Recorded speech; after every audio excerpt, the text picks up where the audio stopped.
জুমার দিনের প্রথম সুন্নত হচ্ছে জুমার দিনের ফজরের নামাজটা জামাতে পড়া। সবাই কয় খাইছে, হুজুরে ধরছে জায়গা মতো, আসল জায়গায়।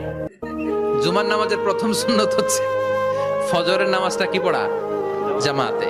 আফদালুস সালাওয়াত ইনদাল্লাহি সালাতুল ফাজরি ফি ইয়াউমিল জুমআতি ফি জামাআ। বিশ্বনবী বললেন জুমার নামাজের 15টা সুন্নত মুখস্থ রাখতে হবে। 1 নাম্বার সুন্নত ফজরের সালাত জামাতে পড়তে হবে। 2 নাম্বার সুন্নাহ হচ্ছে আসওয়াক, মেসওয়াক করা।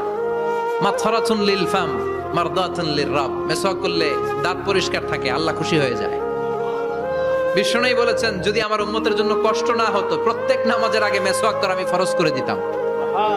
মেসওয়াক ছিল বিশ্বনবীর জীবনের শেষ আমল। এই মেসওয়াক করে বিশ্বনবী শেষ নিঃশ্বাস ত্যাগ করেছেন। আপনার নবী, আমার নবী, ওনার জীবনের সর্বশেষ আমল ছিল কি?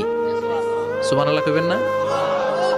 বিশ্বনবী জাইতুনের ডাল দিয়ে মেসওয়াক করতেন। বিশ্বনবী বলতেন নি'মা সিওয়াকিয়া জাইতুন ফাইন্নাহু সিওয়াকি ওয়া সিওয়াকুল আমবিয়া মিন ক্বাবলি।